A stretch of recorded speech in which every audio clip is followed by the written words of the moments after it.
Madame, Monsieur, bonsoir. L'essentiel de ce journal sera consacré à l'accident d'un Concorde d'Air France cet après-midi près de Roissy. Un appareil spécialement affrété par un groupe d'Allemands qui partait en croisière.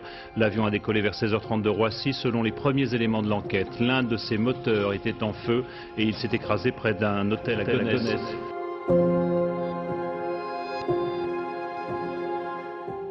Il y a exactement 25 ans, ici même, à côté, le Concorde s'écrasait comme une grosse pierre puisqu'il n'avait pas eu le temps de prendre de la hauteur, 60 mètres c'est très bas, et le crash a eu lieu sur l'hôtel appelé Hotellissimo, faisant 4 morts au sol. Les voyageurs et les membres de l'équipage ont péri dans cette catastrophe. Évidemment, pour les Gonétiens, c'est aussi une catastrophe. Catastrophe car il y a eu à ce moment-là la perception de ce que un crash signifiait dans la proximité immédiate de notre population, de notre territoire. Notre ville survolée très régulièrement et depuis les débuts de l'aviation et aujourd'hui avec un trafic plus important qu'il y a même 25 ans.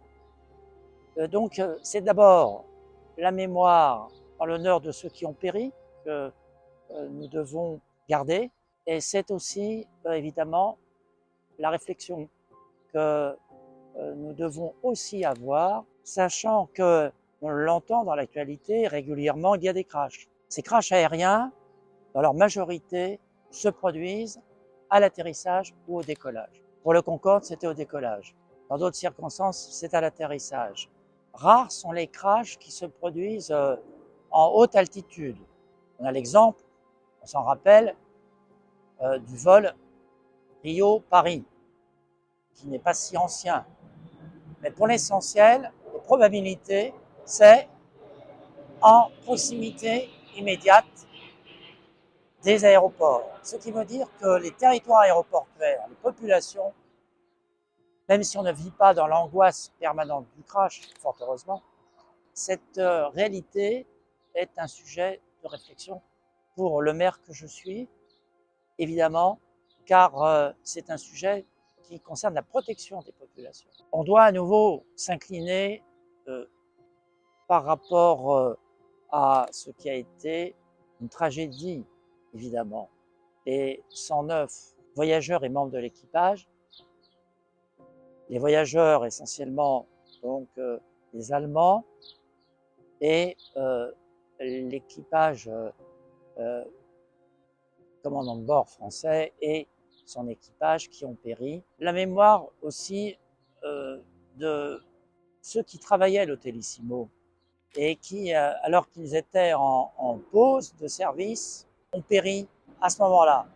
Ce sont donc, c'est la population qui a été touchée à travers ces 4 victimes, et nous avons évidemment tout de suite, devant l'émotion générale, décidé l'organisation d'une marche silencieuse qui a eu lieu immédiatement après, où de nombreux Gonétiens, malgré la période des vacances, étaient présents. Je crois que beaucoup de Gonétiens se souviennent toujours aujourd'hui. Certains disent qu'ils pensaient que l'avion allait s'écraser sur la ville. Il s'est écrasé ici, il a épargné l'hôtel voisin des Relais Bleus, mais il n'a pas épargné les Gonétiens dans leur ensemble qui ont été très touchés, profondément touchés par cette tragédie. Alors, s'agissant du Concorde, on sait très bien que le Concorde reste un mythe national dans l'histoire de l'aviation française, puisque c'était le supersonique. Ce qu'il faut rappeler, c'est que d'abord, les circonstances de la catastrophe, les rapports qui ont été, après les expertises, après l'enquête, forcément qui a lieu en pareilles circonstances, ont montré que à l'origine, il y avait une lamelle d'un autre avion sur la piste qui a provoqué l'éclatement d'un pneu. Ça, c'est ce qui a déclenché la catastrophe, qui a déclenché un engrenage provoquant la catastrophe. Et sur les pistes des lamelles, même les pistes sont nettoyées régulièrement, mais il peut toujours y avoir quelque chose. Ça ne provoque pas systématiquement l'éclatement d'un pneu, ça ne provoque pas systématiquement, même s'il peut y avoir une difficulté au niveau sur ce plan, ça ne provoque pas systématiquement un crash. Il y a eu un engrenage et l'enquête a aussi démontré les faiblesses du supersonique. Je voudrais rappeler, pas sûr qu'on ait tout dit aux Français, on verra si 25 ans après, ce serait quand même bien de dire les choses. Le sentiment, je ne suis pas le seul à l'avoir eu, c'est pas le sentiment, c'est ensuite ce que nous avons pu, ce qui a pu être démontré par l'enquête, les expertises successives, nombreuses, c'est que le Concorde était resté un prototype, ça n'a jamais été un avion de série, et que ce prototype, il avait ses faiblesses. D'ailleurs, le rapport officiel montre qu'avant la catastrophe, il y a eu de nombreux incidents, plusieurs dizaines d'incidents, dont certains avaient montré le risque. Le risque. Et on a pour autant poursuivi l'exploitation commerciale. C'est la force du mythe. Mais après la catastrophe, que s'est-il passé? On a cherché à trouver les moyens de faire revoler le Concorde. Il y a eu une interruption donc, du trafic avec les autres appareils pendant un temps, puis il a été décidé de travaux sur l'avion, d'aménagement, et l'avion a revolé. L'avion a revolé. Très bien.